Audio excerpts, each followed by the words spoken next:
Johnny Panic and the Bible of Dreams by Sylvia Plath. Introduction by her husband, Ted Hughes, 1978. Sylvia Plath wrote a considerable amount of prose. About 70 stories, mostly unpublished, are extant. She started several novels, but only one sizable fragment, quote, Stone Boy with a Dolphin, end of quote, survives from anything before the Bell Jar. After the Bell Jar, she wrote some 130 pages of another novel, provisionally titled Double Exposure. That manuscript disappeared somewhere around 1970.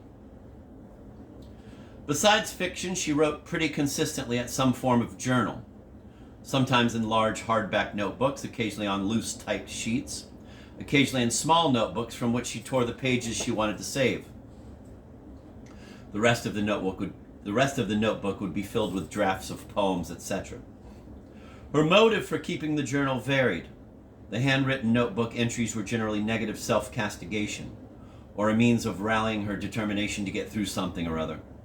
The typewritten sheets share a good deal of this, but they expand more easily to general comment and description, and are always written in sharper and swifter style. She wrote noticeably better prose on a typewriter than with a pen. These typewritten sheets provided a warming-up exercise before she went on to other things.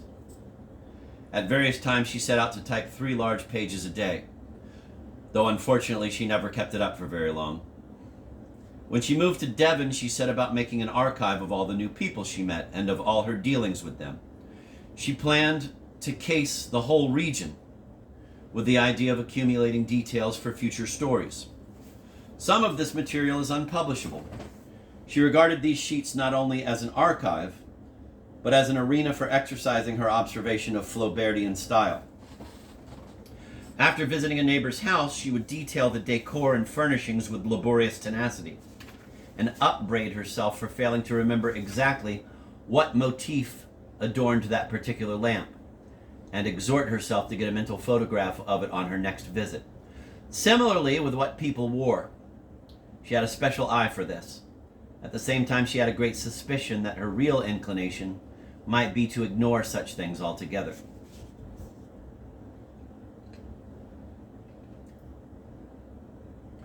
What is especially interesting now about some of these descriptions is the way they fed into Ariel.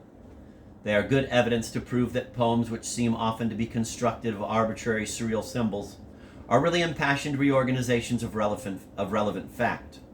They show just how much of the poetry is constructed from the bits and pieces of the situation at the source of the poem's theme. A great many of these subjects and appearances occur somewhere or other in the journals. Finally, there is a certain amount of journalism. She had a special respect for this form of writing. It was an essential key to her life plan. She declared her ambition about 2 things. The first was to become a proficient story writer of the high-power, practical, popular American type, whose stories could appear in the big journals and earn huge sums of cash and give her the feeling of being a professional with a real job in the real world. The second was to become a proficient freelance journalist who could wander about the world and finance her adventures by writing about them. One might imagine there can have been few writers so naturally endowed to become a readable travel writer. But all her efforts in that line right up to her last year were curiously numb. Part of the stiffness probably came from the fact that she was always trying to write a pastiche of the sort of writing she imagined was wanted by the journal she had in mind. But during her last year, the liberation that occurred in her poetry and in her fictional prose occurred also in her journalism. The 3 or 4 commissioned pieces she wrote then seemed to me among her freest things. She had suddenly become a natural writer of the casual brief essay. Her ambition to write stories was the most visible burden of her life. Successful story writing for her had all the advantages of a top job.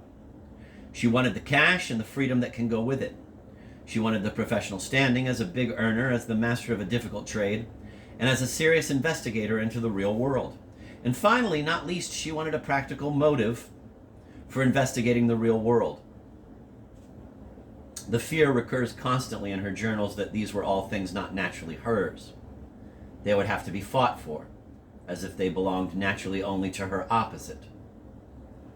She behaved as if she believed that, so her life became very early a struggle to apprentice herself to writing conventional stories and to hammer her talents into acceptable shape. Quote, "For me," end of quote, she wrote, quote, "poetry is an evasion from the real job of writing prose," end of quote. Throughout the years between college and the bell jar, the great tension of her character was inseparable from her inability to write these stories to her satisfaction. Either she couldn't find ideas, or she despised her ideas, or she couldn't get writing, or she was dismayed by what she wrote. She couldn't understand why it was so difficult for her when other writers seemed to find it so easy, and when even she had found it fairly easy in the past during her teens. How had it become such an impossibly stubborn language for her, and why was the whole effort loaded with such terrors? She analyzed the stories by various popular writers, taking them apart and studying their machinery. Of Frank O'Connor's stories, she wrote, quote, "I will imitate until I can feel I'm using what he can teach," end of quote. From one writer she wanted one thing, from another, but mainly what she wanted in her stories was the presence of the objective world. Quote, "I must write about the things of the world with no glazing," end of quote. She fought doggedly against the great suction into her own subjectivity. Quote, "I shall perish if I can write about no one but myself," end of quote. Something like this went through nearly every entry in her journal over long periods. In 1958, at the end of her year of teaching, when she left college for the last time, it was also the first time, and faced her decision to become a writer living on her writing, she wrote, quote, "I ran through my experience for ready-made big themes. There were none." She then cites a few calamities that had happened to her friends. "All paled, palled. A glassy coverlid getting in the way of my touching them. Too undramatic. Or was my outlook too undramatic? Where was life? It dissipated, vanished into thin air, and my life stood weighed and found wanting because it had no ready-made novel plot. Because I couldn't simply sit down at the typewriter and by sheer genius and willpower begin a novel dense and fascinating today and finish it next month. Where, how, with what, and for what to begin? No incident in my life seemed ready to stand up for even a 20-page story. I sat paralyzed, feeling no person in the world to speak to, cut off totally from humanity, in a self-induced vacuum. I felt sicker and sicker. I couldn't happily be anything but a writer, and I couldn't be a writer. I couldn't even set down one sentence. I was paralyzed with fear."